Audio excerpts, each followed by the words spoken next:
Bonsoir. Alors, à la demande de mon ami Carl Frédéric, ce soir, je vous lis le livre où la poule meurt à la fin.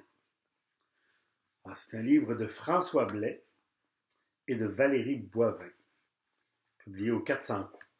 Une très belle maison d'édition, j'en ai déjà entendu parler. J'aimerais prendre quelques secondes pour vous montrer la page de garde. Très beau travail de Valérie. On croit comprendre qu'il s'agit probablement d'un livre où on parle d'argent. Pierre-Yves McSween, si tu écoutes ce message, je voudrais que tu saches que la poule a déjà acheté 6 fois une copie de ton livre. En as-tu vraiment besoin? Donc, dans un grand poulailler vivait une jeune poule nommée Catherine. Comme ce poulailler abritait des centaines de poules, on ne leur donnait pas tous des noms, mais Catherine avait décidé de s'appeler Catherine. Parce que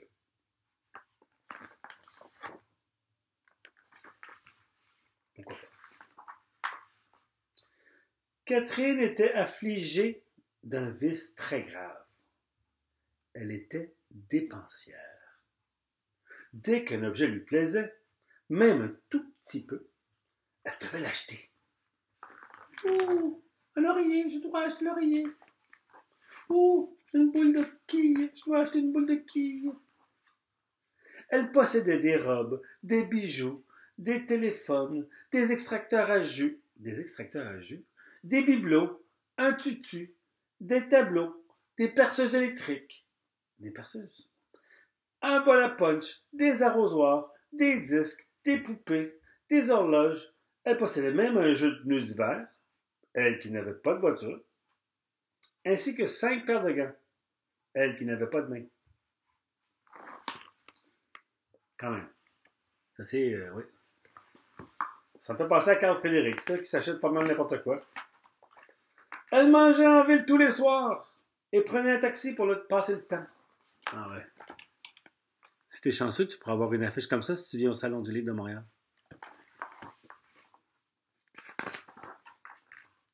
Un jour, le responsable du poulailler, un coq prénommé Jean-Claude, convoqua Catherine dans son bureau et lui tint ce discours. Bon, on va se dire tout de suite, là.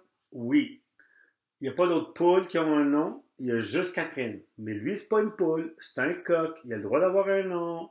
Puis, il y a un bureau en plus, hein? C'est quand même pas mal. Alors, il lui tint ce discours. Catherine, tu dépenses trop. Je crois que tu es ce qu'il convient d'appeler une acheteuse compulsive. Je sais.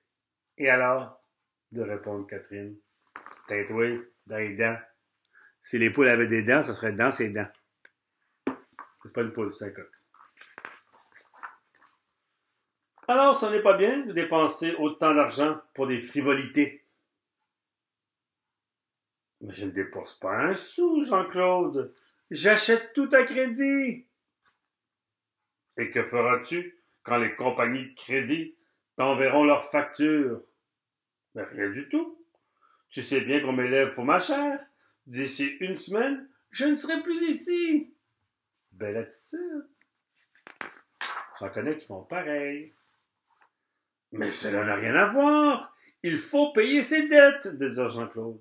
C'est une question de principe. Où irait le monde si chacun raisonnait comme toi?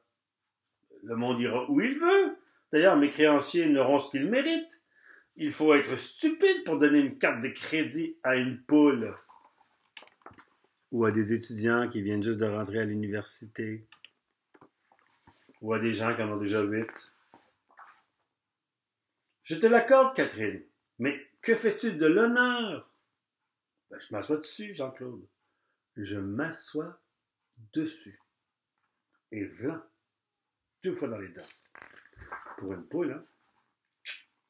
Sur ces mots, la poule quitta le bureau et, afin d'oublier ce désagrément causé par cette pénible discussion, elle se rendit sur eBay, où elle fit l'acquisition d'un porte-clés à l'effigie d'Abraham Lincoln, d'un patin à roulettes ayant peut-être appartenu à quelqu'un de connu, d'un chapeau qui brille dans le noir et d'un raisin sec, mais pain sec, ressemblant un peu à la reine d'Angleterre.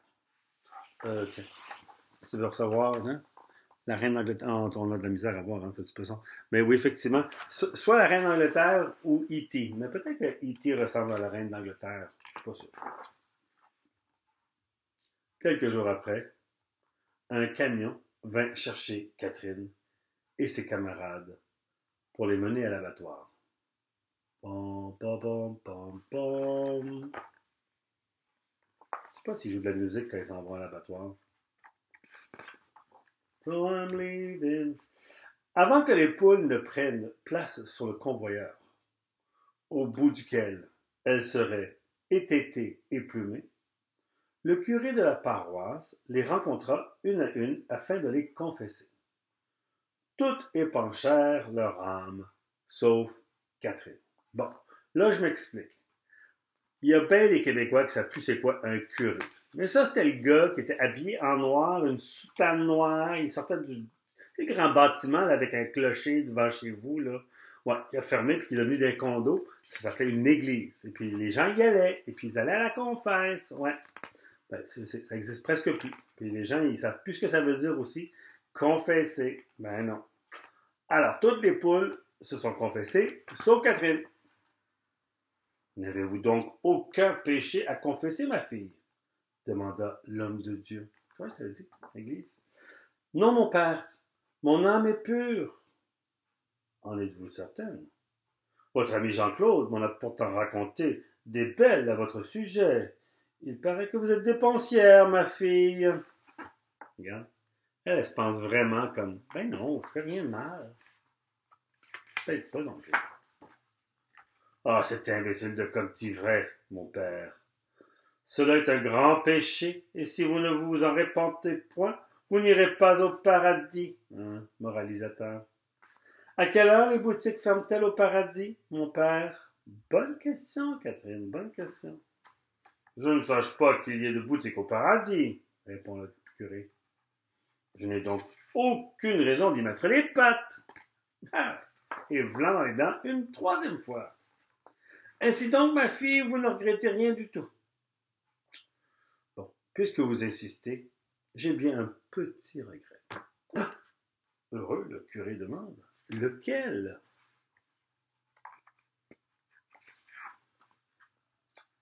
Eh bien, j'ai lu que mes amis et moi seront en promotion à 2,99 le kilo vendredi prochain. J'avoue que ça m'embête un peu de ne pas être là pour en profiter de cette aubaine. Bam! Quatrième coup dans les dents, et v'là, Catherine en a rien à cirer de toute cette consommation absolument abusive. Bonne fin de soirée. J'espère que tu es heureux, Carl-Frédéric.